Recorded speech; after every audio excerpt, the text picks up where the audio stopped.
வணக்கம். கல்கியின் சிறுகதை மயிலைக்காளை. கிருஷ்ணகோணான் 20 வயது காலை பிராயத்தை அடைந்திருந்தான். ஒரு தவறு செய்தால் பின்னால் அதிலிருந்து பல தவறுகள் நேரிடுகின்றன என்பதற்கு இது ஓர் உதாரணம் அல்லவா? 20 வருஷத்துக்கு முன்னால் கிருஷ்ணன் இந்த பூமியில் பிறந்தான். அதன் பிறகு அவனுடைய அனுமதியை கேளாமலே வயதாகி கொண்டு வந்தது. 20 பிராயம் நிரம்பும் காலம் சமீபித்தது. நேற்று அவனுடைய மயிலைக்காளை கெட்டுப்போய் இன்று அதை அவன் தேடி அலையும்படி நேரிட்டதற்கு காரணம் என்னவென்று நினைக்கிறீர்கள்? என்னுடைய அபிப்பிராயம் அவனுடைய பிராயம்தான் அதற்கு காரணம் என்பது. ஒருவேளை நீங்கள் வித்தியாசமாய் நினைக்கக்கூடும். அவன் மாட்டை கவனிக்க வேண்டிய நேரத்தில் பூங்கொடியை பற்றி நினைத்து கொண்டிருந்ததுதான் அதற்கு காரணம் என்று சொல்லக்கூடும். உண்மைதான். ஆனால் அதற்கு காரணம் அவனுடைய பிராயம்தான் என்று நான் கருதுகிறேன். மாசி மாதம் அறுவடை போரடியெல்லாம் ஆகிவிட்டது. இந்நாட்களில் கிருஷ்ணன் மதியானம் சாப்பிட்ட பிறகு மாடுகளை ஓட்டிக்கொண்டு அவற்றை மேய விடுவதற்காக போவது வழக்கம். சாதாரணமாய் அறுவடையான வயல்களிலே மாடுகள் மேயும். லைன்கரை மேஸ்திரி எவனும் வரமாட்டான் என்று தோன்றுகிற சமயத்தில் கிருஷ்ணன் மாடுகளை ராஜன் வாய்க்காலுக்கு அப்பால் ஓட்டுவான். கொள்ளிடத்துக்கும் ராஜன் வாய்க்காலுக்கும் மத்தியில் உள்ள அடர்ந்த காட்டில் மாடுகள் மேயும். பொழுது சாய்வதற்குள் திரும்பி ஓட்டிக்கொண்டு வந்து விடுவான். நன்றாக இருட்டுவதற்கு முன் வீட்டுக்கு வராவிட்டால் அவனுடைய தாயார் ரொம்பவும் கவலைப்படுவாள். நேற்று வழக்கம் போல் அவன் மாடுகளை வயல்களில் மேயவிட்டு ராஜன் வாய்க்காலின் கரையில் உட்கார்ந்திருந்தான். பூங்குடியின் மேல் ஞாபகம் போயிற்று. அவளை பார்த்தே 1 மாதம் இருக்கும். நெருங்கி பேசி எத்தனையோ நாளாகிவிட்டது. இப்போதெல்லாம் அவள் வெளியிலேயே வருவதில்லை. பாவம், நோயாளி மாமனுக்கு பணிவிடை செய்து கொண்டு வீட்டுக்குள்ளேயே அடைந்திருக்கிறாள். பெருமான் கோணான் இன்னும் எத்தனை நாளைக்கு இப்படி செத்தும் சாகாமலும் கிடப்பான்? அவன் செத்து போனால் அப்புறம் பூங்குடியின் கதி என்ன? அவள் பிறகு அந்த வீட்டில் இருக்க முடியுமா? பெருமாள் கோணான் பெண்டாட்டி பெரிய பிசாசு அல்லவா? அவளிடம் பூங்குடி என்ன பாடுபடுவாள்? இப்போது மாமன் இருக்கும்போதே இந்த பாடுபடுத்துகிறாளே. என்னவெல்லாமோ யோசித்த பின்னர் கடைசியாக அவன் மனம் கல்யாணத்தில் வந்து நின்றது. ஏழை பெண்தான். மாமன் செத்துவிட்டால் நாத்தியற்றவளாகி விடுவாள். இக்காரணத்தினால் தன் தாயார் ஒருவேளை தடை சொன்னாலும் சொல்லலாம். ஆனால் இந்த ஒரு விஷயத்தில் மட்டும் தாயார் மறுத்து சொன்னால் கூட கேட்க முடியாது என்று அவனுக்கு தோன்றிற்று. இப்படி அவன் எண்ணமிட்டு கொண்டிருக்கையில் மயிலைக்காளை ராஜன் வாய்க்காலில் இறங்கி அக்கறை போவதை அவன் கண்கள் பார்த்தன. மூளைக்கு செய்தியும் அனுப்பின. ஆனால் அந்த சமயம் அவன் மூளை வேறு முக்கிய விஷயத்தில் ஈடுபட்டிருந்தபடியால் அச்செய்தியை ஏற்றுக்கொள்ளவில்லை. வேறொரு சமயமாயிருந்தால் பொழுது போகிற சமயம். இப்போது மயிலைக்காளையை அக்கறை போகவிடக்கூடாது. காட்டிலே புகுந்துவிட்டால் தேடுவது கஷ்டம் என்று சொல்லி உடனே ஓடிச்சென்று மறித்து ஓட்டியிருப்பான். தா தா ஏ மயில என்று 2 அதட்டல் போட்டால் கூட அநேகமாய் அது திரும்பியிருக்கும். இப்போதோ பார்த்து கொண்டே சும்மா இருந்து விட்டான். கடைசியில் மயிலைக்காளை இல்லாமலே இரவு வீடு திரும்ப வேண்டியதாயிற்று.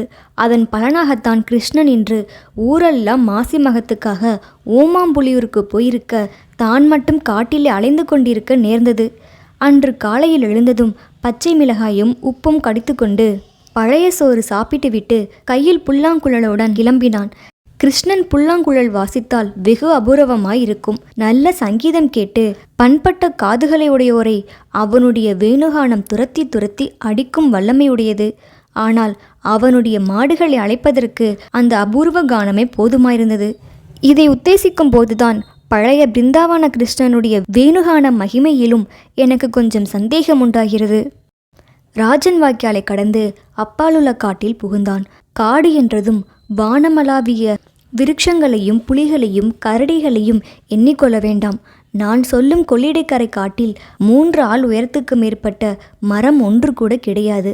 ஆனாலும் காடு காடுதான். முட்புதர்களும் மற்ற செடி கொடிகளும் அடர்ந்து மனிதன் பிரவேசிப்பது அசாத்தியமாயிருக்கும். அபூர்வமாய் அங்கும் இங்குமுள்ள ஒற்றையடி பாதை வழியாய் ஒருவன் உள் புகுந்து விட்டால் அவனை தேடி கண்டுபிடிப்பது பிரம்ம பிரியத்தனம்தான். பாம்புகள், கீரிகள், நரிகள் ஆகியவைதான் இந்த காட்டில் உள்ள துஷ்ட பிராணிகள். இப்படிப்பட்ட காட்டில் கிருஷ்ணன் காலை நேரமெல்லாம் சுற்றி அலைந்தான். மத்தியானம் வரையில் தேடியும் பயனில்லை. கடைசியாக மாடு போனதுதான் என்று தீர்மானித்து கொண்டு வீட்டுக்கு திரும்பினான். தண்ணீர் குடிப்பதற்காக கொள்ளிடத்தின் கரையோர மடுவில் இறங்கி முதலைக்கு இரையாகினாலும் ஆகியிருக்கலாம். அவனுடைய நெஞ்சில் பாறாங்கல்லை வைத்தது போல் பாரமாயிருந்தது. இவ்வளவும் பூங்கொடியினால் ஏற்பட்டது என்பதை நினைக்க அவனுக்கு அவள் மேல் கோபம் வந்தது. எதற்காக அவளை பற்றி தான் நினைக்க வேண்டும்? இவ்வளவுக்கும் அவள் தன்னை பற்றி நினைப்பதாகவே தெரியவில்லை. என்னதான் வீட்டிலே வேலை என்றாலும் மனத்திலே மட்டும் பிரியம் இருந்தால் இப்படி இருப்பாளா? அவள் வீட்டு பக்கம் தான் போகும்போது கூட வெளியில் வந்து தலை காட்டுவதில்லை. ச, அப்படிப்பட்டவளிடம் தான் ஏன் மனத்தை செலுத்த வேண்டும்? அருமையான மயிலைக்காலை நஷ்டமானதுதான் லாபம். ஓய் கிருஷ்ணகோனாரே, உம்முடைய மூளை குழப்பத்தில் எதை வேண்டுமானாலும் சொல்வீர் போலிருக்கிறது. நஷ்டம் எப்படி ஐயா லாபமாகும்? இருக்கட்டும், ஆயாலையாவது திருப்தி செய்யலாம். நல்ல பணக்கார வீட்டு பெண்ணாக பார்த்து கட்டிக்கொள்ளலாம். இந்த அநாத பெண் யாருக்கு வேண்டும்? இவரை நினைக்காமல் விட்டுவிட வேண்டியதுதான். தள்ளு. சலசலவென்று சப்தம் கேட்டது. கிருஷ்ணன் சப்தம் வந்த இடத்தை பார்த்தான். யாருடைய நினைவை ஒழிக்க வேண்டும் என்று தீவிரமாக தீர்மானம் செய்து கொண்டிருந்தானோ அந்த பெண்ணின் உருவம் புதர்களை நீக்கி கொண்டு வெளிவந்தது. கிருஷ்ணனை பார்த்ததும் திருதிருவென்று விழித்தது. கிருஷ்ணன் வேகமாய் நடந்து கொண்டிருந்த கிருஷ்ணன் நின்று விட்டான். 2 பேரும் ஒருவரை ஒருவர் பார்த்து கொண்டு கொஞ்ச நேரம் நின்றார்கள். பிறகு சமீபத்தில் வந்தார்கள். அவர்களுடைய சம்பாஷணை சாதாரணமாய் இத்தகைய சந்தர்ப்பங்களில் காதலர்களின் சம்பாஷணை எப்படி இருக்குமோ அப்படி இல்லை என்பதை வெட்கத்துடன் தெரிவித்துக் கொள்கிறேன். கொஞ்ச நேரம் சும்மா நின்ற பின் கிருஷ்ணன், நீ மகத்துக்கு போகலையா என்று கேட்டான். நீ போகலையா? நான் தான் இங்கே இருக்கேனே, எப்படி போயிருப்பேன்? நானும் தான் இங்கே இருக்கிறேனே, எப்படி போயிருப்பேன்? நீ என்ன சொன்னதை சொல்லும் கிளி பிள்ளையா என்று சிரித்துக்கொண்டே கிருஷ்ணன் கேட்டான். பூங்கொடி பெருமூச்செறிந்தாள். கிளியாயிருந்தால் எவ்வளவோ நல்லா இருக்குமே. ஒரு கஷ்டமும் இல்லாமல் காட்டிலே சுகமாய் பறந்து திரிந்து கொண்டிருக்கலாமே என்றாள். கிருஷ்ணனுக்கு அவனை அறியாமல் அசட்டுத்தனமாய் பேச வந்தது. நாம் 2 பேரும் கிளியாய் போய்விடலாம் என்றான். பிறகு ஏதோ நினைத்து கொண்டவன் போல், ஆமாம் பூங்குடி, நீ ஏன் முன்னை போலெல்லாம் வெளியிலேயே வருவதில்லை?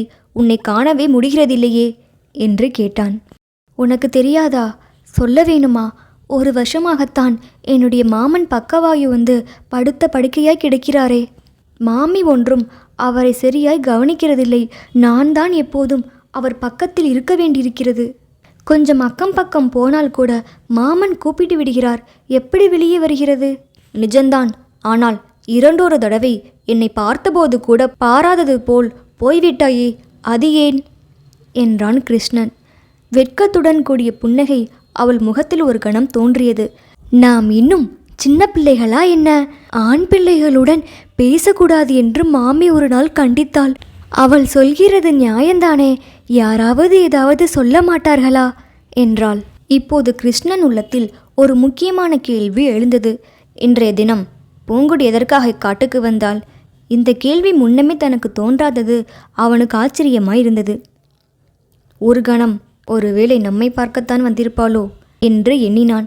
அந்த எண்ணமே அவன் உடம்பை ஓர் அங்குலம் பூரிக்க செய்தது. உடனே அப்படி இருக்க முடியாதென்று தெரிந்தது. தான் காட்டில் மயிலக்காளையை தேடுவது அவளுக்கு தெரிந்திருக்க இடமில்லை. மேலும் தன்னை பார்த்ததும் அப்படி திடுக்கிட்டு நின்றாளே, ஏதோ மர்மம் இருக்க வேண்டும். ஆமாம், இன்று எதற்காக காட்டுக்கு வந்தாய் என்று கேட்டான். அதை சொல்லக்கூடாது என்று கூறி பூங்கொடி பக்கத்தில் இருந்த புதரிலிருந்து கிளைகளை கிள்ளி போடத் தொடங்கினாள். கிருஷ்ணனுடைய மனத்தில் இப்போது பயங்கரமான ஒரு சந்தேகம் உண்டாயிற்று. ஒருவேளை வேறு யாரேனும் ஒரு ஆண் பிள்ளையை சந்திப்பதற்காக ஒருவேளை வந்திருப்பாளோ? கண்ணால் கண்டிராத, வாஸ்தவத்தில் இல்லாத ஒரு மனிதனின் பேரில் கிருஷ்ணனுக்கு அளவில்லாத அசூயை உண்டாயிற்று. சொல்ல முடியாத கோபம் வந்தது. பூங்குடி சற்று நேரம் தரையில் கால் கட்ட விரலால் கோடு கிழித்து கொண்ட முகத்துடன் கூறினாள். நான் ஒன்று சொல்கிறேன், கேள். நான் தப்பு காரியம் எதுவும் செய்யவில்லை. சத்தியமாக சொல்கிறேன், தப்பு ஒன்றும் நடக்கவில்லை. ஆனால் நான் இன்று இந்த காட்டுக்கு வந்தது ஒருவருக்கும் தெரியக்கூடாது. ஒருவரிடமும் சொல்லாமல் இருப்பாயா? ஒருவரிடமும் நான் சொல்லவில்லை. ஆனால் எதற்காக வந்தாய் என்று என்னிடம் மட்டும் சொல்லிவிடு என்றான் கிருஷ்ணன். அதுவும் இப்போது சொல்ல முடியாது. சமயம் வரும்போது நானே சொல்கிறேன். அதுவரையில் நீ என்னை கேட்கக்கூடாது. இது ஒரு முக்கியமான காரியம். என்னிடம் உனக்கு நம்பிக்கை இல்லையா? நான் தப்பான காரியம் செய்வேன் என்று உனக்கு தோன்றுகிறதா? இப்படி சற்று நேரம் வாக்குவாதம் நடந்தது. கடைசியில் பெண்மைதான் வெற்றி பெற்றது. இதோ பார் பூங்குடி, உன்னை நான் நம்புகிறேன். ஆனால் எனக்கு துரோகம் செய்தாய் என்று மட்டும் எப்போதாவது தெரிந்ததோ அப்புறம் என்ன செய்வேன் என்று தெரியாது என்றான் கிருஷ்ணன். துரோகமா? அப்படியென்றால் என்ன என்றாள் பூங்குடி. இருவரும் ராஜன் வாய்க்கால் வரையில் சேர்ந்து போனார்கள். அங்கே கிருஷ்ணன் பின்தங்கினான். பூங்குடி போய் கொஞ்ச நேரத்துக்கு பிறகு வீடு சென்றான். வீட்டு கொல்லையிலே மயிலைக்காலை சாவதானமாய் அசை போட்டு கொண்டு நின்றது. வேறு சமயமாயிருந்தால் கிருஷ்ணன் அதை 4 அடி அடித்திருப்பான். மகத்துக்கு ஓமாம்புலியூர் போக முடியாமல் செய்துவிட்டதல்லவா. ஆனால் அச்சமயம் அவன் உள்ளம் மிகவும் குதூகலமடைந்திருந்தது. எனவே மயிலைக்காளையின் கழுத்தை கட்டிக்கொண்டு அதன் கன்னங்களை தடவி கொடுத்தான். பெருமாள் கோனாரை நேயர்களுக்கு நான் அறிமுகப்படுத்தி வைக்க முடியாமல் இருப்பதற்காக வருந்துகிறேன். ஏனெனில் கதையில் அந்த கட்டத்திற்கு நான் வருவதற்கு முன்னால் அவர் காலமாகிவிட்டார். அதற்காக வருத்தப்பட வேண்டாம். அவருக்கு பதிலாக அவருடைய மனைவியை தெரிந்து கொள்ளுங்கள். அந்த அம்மாளுடைய உண்மை பெயர் என்னமோ நமக்கு தெரியாது. ஊரிலே எல்லாரும் பிடாரி என்று அவளை அழைத்தார்கள். அந்த பெயரே நமக்கு போதுமானது. பிடாரி பெருமாள் கோனாருக்கு 2ஆம் தாரமாக வாழ்க்கைப்பட்டாள். முதல் மனைவியிடம் கோனார் ரொம்ப ஆசை வைத்திருந்தார். அவளுக்கு குழந்தை பிறக்காதது ஒன்றுதான் கோனாருக்கு குறையாயிருந்தது. அவள் இறந்த பிறகு நம்முடைய சொத்துக்கு வாரிசு இல்லாமல் போகிறதே என்பதற்காக இன்னொரு தாரத்தை மணந்து கொண்டார். 2வது மனைவி அவருடைய விருப்பத்தை என்னமோ நிறைவேற்றி வைத்தாள். 3 குழந்தைகள் பிறந்தன.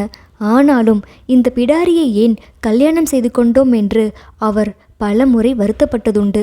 கோனார் இறந்ததும் பிடாரி தன் தலையிலிருந்த பெரிய பாரம் இறங்கியது போல் பெருமூச்சு விட்டாள். இனிமேல் வீடு வாசல் நிலபுலன் எல்லாவற்றிற்கும் தானே எஜமானி.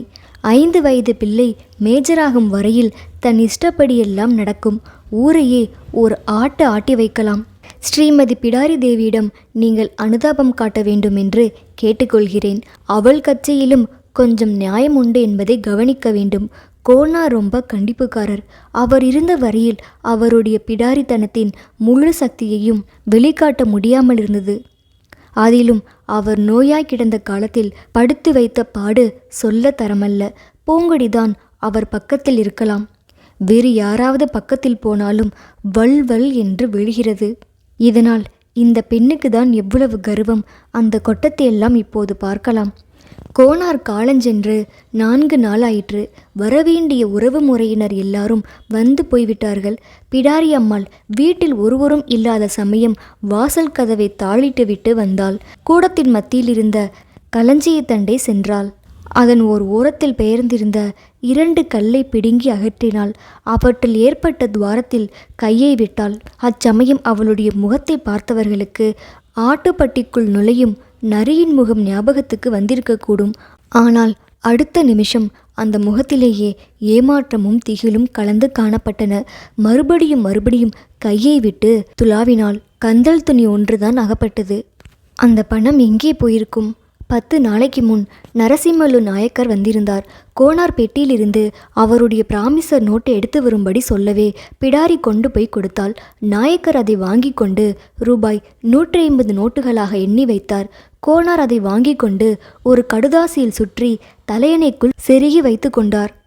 கொஞ்ச நேரம் கழித்து பிடாரி அவரிடம் வந்து, பணத்தை பெட்டியில் வைக்கட்டுமா என்று கேட்டபோது, சிப்போ, உன் காரியத்தை பார் என்று எரிந்து விழுந்தார். அன்று இரவு பிடாரி சமையலறை கதவை திறந்து வைத்து கொண்டு படுத்தாள்.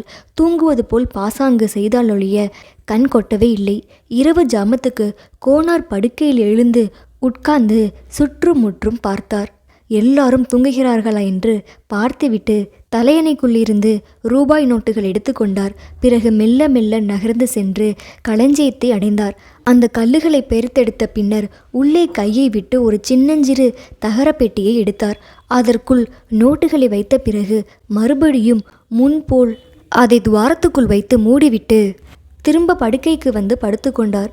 இவ்வாறு கோனார் ரொக்கம் வைத்திருந்த இடத்தை பிடாரி கண்டு கொண்டால் கோனார் இருக்கும் வரை அது எடுப்பதற்கு வழி இல்லை.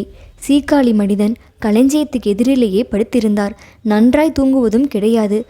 ஆனாலும் பணம் எங்கே போய்விடப் போகிறதென்று பிடாரி தைரியமாயிருந்தாள்.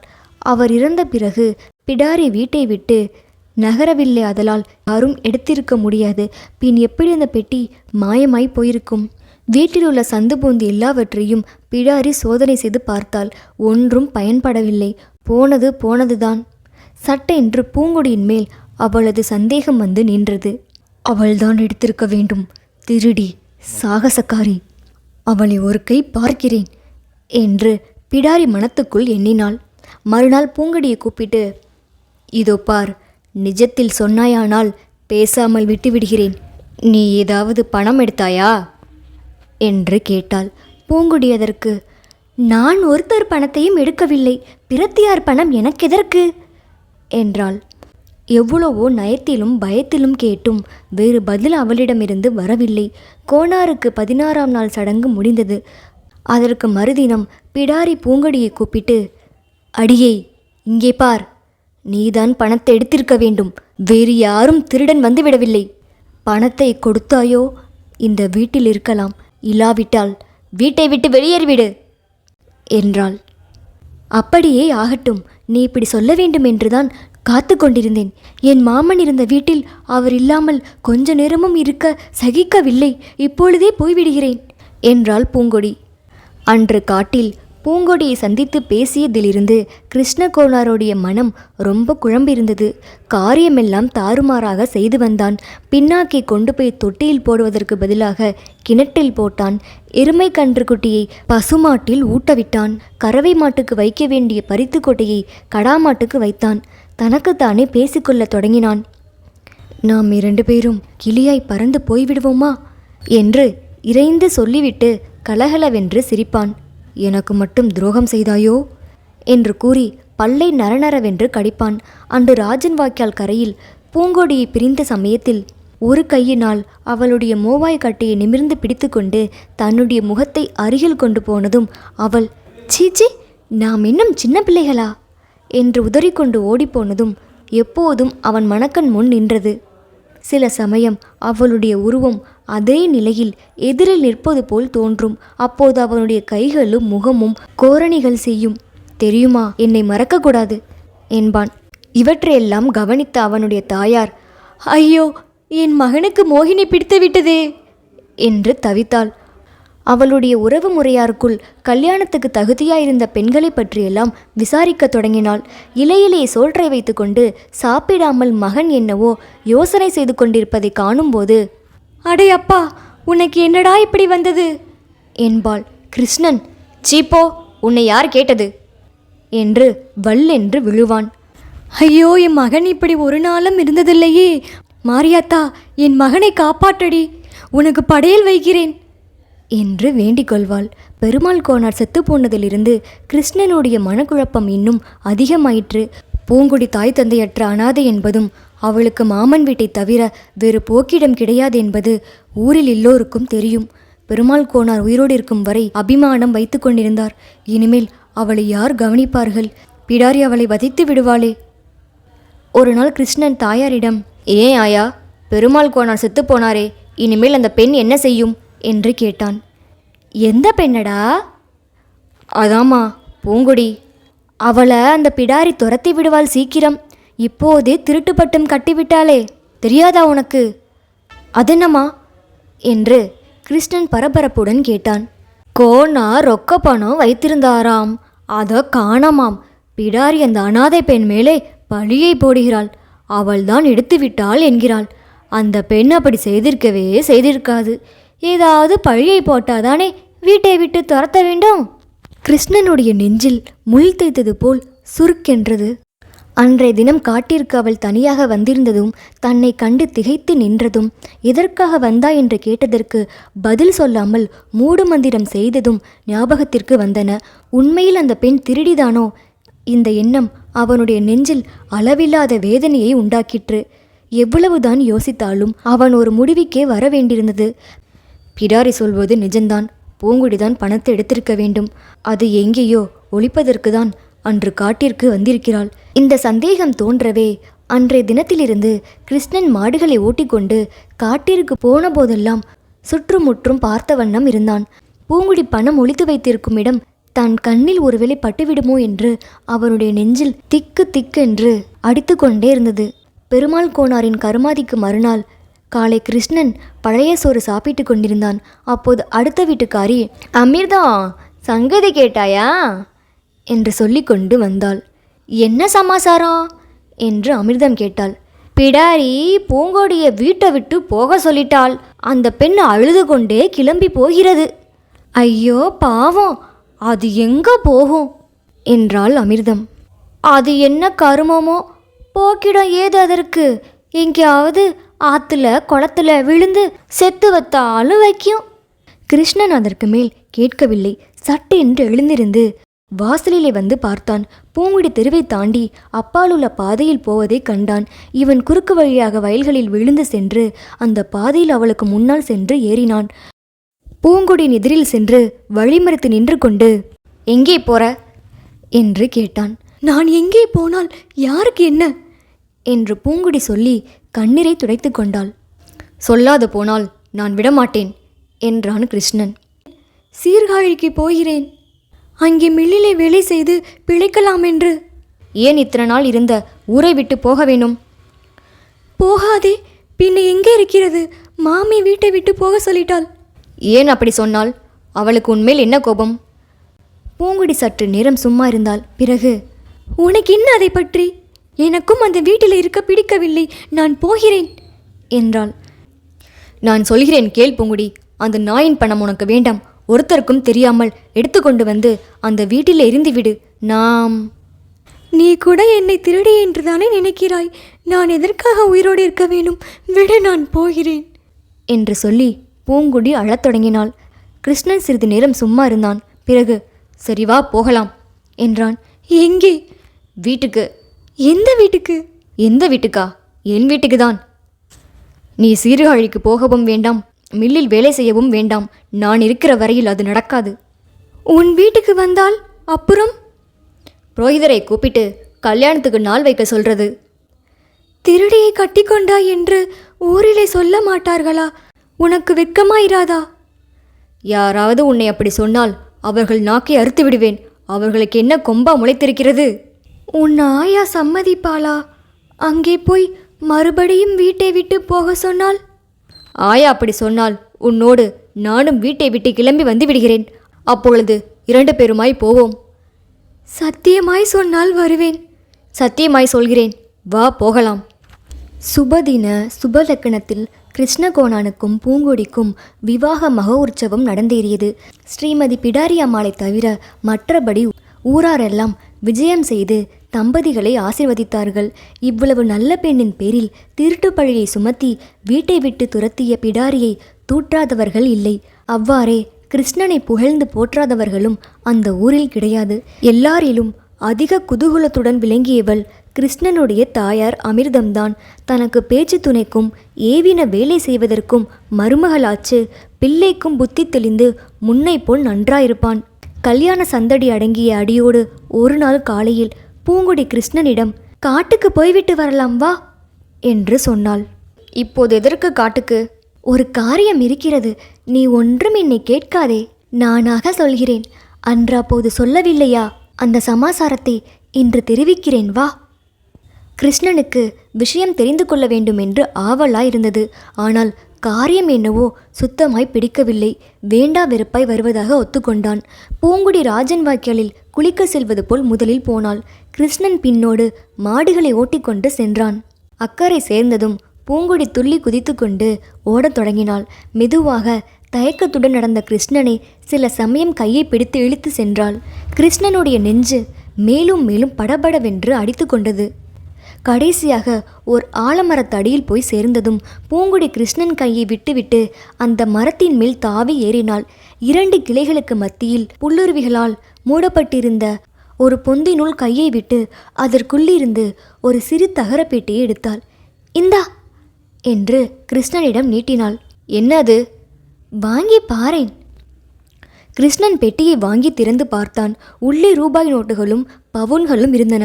கடைசியில் இவள் திருடிதானா என்று கிருஷ்ணன் எண்ணினான். அந்த நினைப்பை அவனால் சகிக்கவே முடியவில்லை. அதிலும் பிடாரி சொன்னதும் நிஜம், அவள் வீட்டை விட்டு துரத்தியதும் நியாயம் என்று எண்ணிய போது அவனுடைய தலையை யாரோ பிளப்பது போல் இருந்தது.